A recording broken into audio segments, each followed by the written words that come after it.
I be sparking and rushing, man, like inside the dark, call me Will Snatcher. Just a brother for the rapture. I hang live, holding on strong, hard to capture, extravagant, resurrect the track and it's militant. And I react like a convict and start killing. It's manifesting. The God's work like appliances, dealing in my same like a lot. Yo, what's going on, everybody? It's your boy Naruto Explained here, bringing you guys a major update for the Boruto manga. If you don't want spoilers, click off of the video right now. So getting right into it right now, we have confirmation of two things. One, I am not a fan of, and two, I am a huge fan of what I've seen from the Boruto manga spoilers. So we're going to start off with what I personally love about these spoilers that we have, courtesy of Organic Dinosaur, who got our hands on the chapter early. Like always, we're getting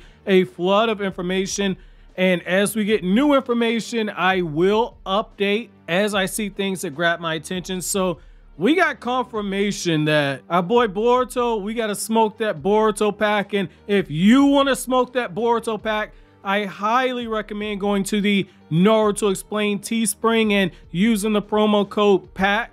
That way you can get your Boruto pack merchandise. We got everything from Boruto pack hoodies to Boruto pack t-shirts, a literal Boruto backpack. We got ourselves a Boruto pack sticker, and all of this is going to be limited time. You have until March the 8th to purchase your Boruto pack merchandise. Let's keep the meme going. I know some of you guys have purchased that Boruto pack stuff.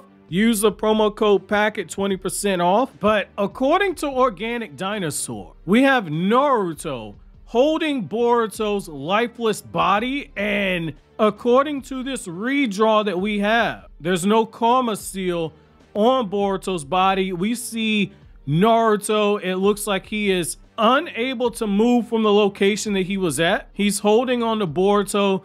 There's still no movement. His body is still stiff, and we have some amazing artwork where Naruto breaks down into tears as he is saying Boruto's name. I love what we got right here. I absolutely love this. This is what I wanted when I said going into this chapter, if Ikimoto and Kishimoto are smart, they won't revive Boruto right away.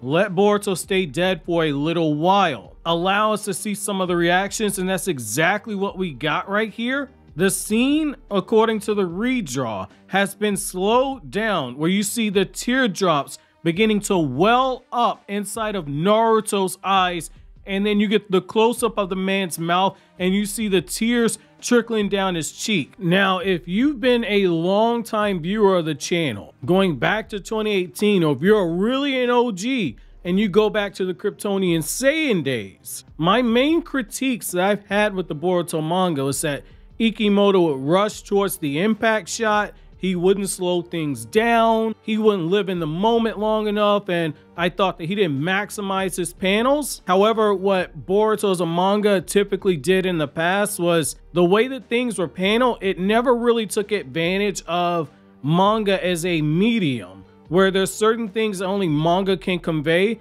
The way that Boruto's paneled prior to this was like Fairy Tail of Death Note, where there was good art, but there was something special about the paneling. This is very good right here. The slowed down sequence of events in this panel and the build up towards Naruto's emotional break, that is so good.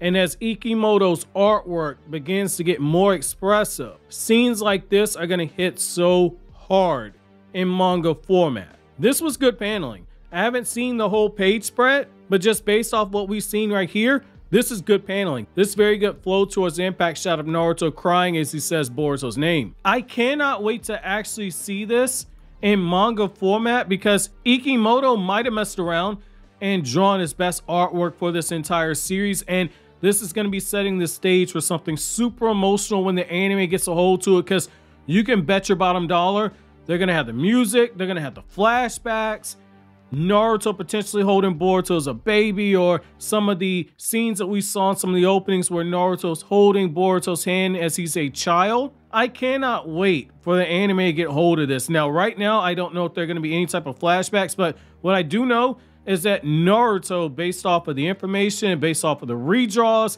and some of the raw panels, it looks like Naruto's been absolutely broken and shattered right here. And I love this for two reasons. Now, it's not because I'm just somebody who gets off on pain, but what I like about this is that part one of the Boruto story, with this being part one, has always been the story of Naruto and Boruto by Boruto's own admittance. Right now, we're still in the part of the story where Naruto's your co-main character, and part of Naruto's struggle is the fact that he has to balance between being a father and being a Hokage. And Naruto's now been put into a position where he was unable to stop Boruto and Kawaki from carrying out their plan. Naruto's placed into a position where everybody told him, you got to kill your son.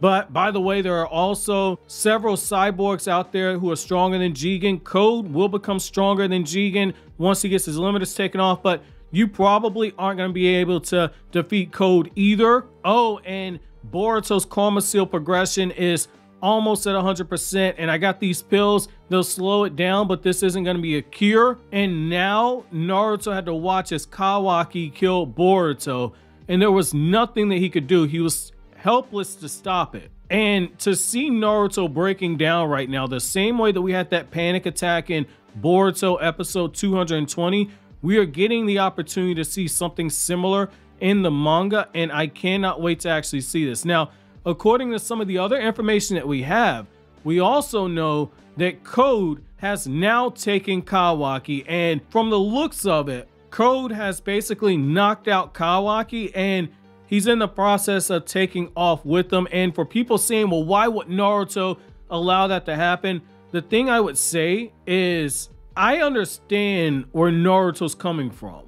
I haven't lost a child, but I have lost somebody very close and very dear to me. And I know what it's like to not want to leave their side after they pass away, where you can't get up and leave from the body. It is one of those things where you don't realize how much time has passed. I understand that. I understand that so much that seeing Naruto cradling Boruto's lifeless body for a second made a very hot feeling in the center of my chest suddenly appear, and it felt like something was pushing down into my breastbone because I was associating my own emotions with that. If you've lost somebody and they've been taken from you, you know exactly what feeling I'm talking about. So I like what Ikimoto did here. This is great. And just the penmanship from Kishimoto to write this scene and allow us to actually see this side of Naruto. I love it. And the fact that Code was able to take Kawaki, I like that too, because we needed something to separate Boruto and Kawaki from Naruto. It's really looking like right now, one of the things I've been saying for a while, which is that if Ada meets Kawaki, it opens up the door for conflict between Ada and Code, as well as opening up the door for Ada to begin the process of trying to manipulate Kawaki's head.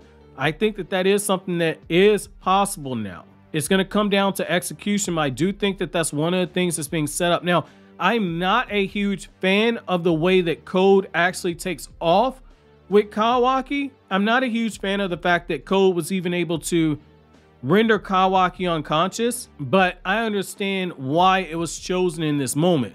The only reason why I'm not a huge fan, and we don't have full context yet, is I can understand Naruto being in a situation where the world stopped for Naruto, and he's not even thinking about Kawaki because his firstborn child, the child with blonde hair and blue eyes that looks just like him basically, is laying there dead on the ground. Nobody else matters right now. So I can understand Naruto not being aware of his surroundings and missing that. And based off of the redraw, it looks like Naruto's just lost focus to a point where he's not even in Sage mode anymore. So it makes sense that Naruto couldn't sense anything like that. However, my question is what happened to Shikamaru? Again, we don't have full context yet.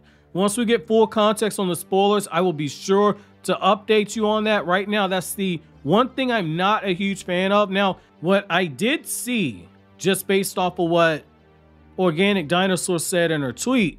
There is no time skip. There is no Sasuke. There is no dead or dying Shikamaru. Boruto doesn't have a eyeball power-up. Boruto doesn't get a scar. There's no new information on the cyborg. There's no new battle jutsu that's going to be displayed. So keep your expectations in check, but this is enough right here.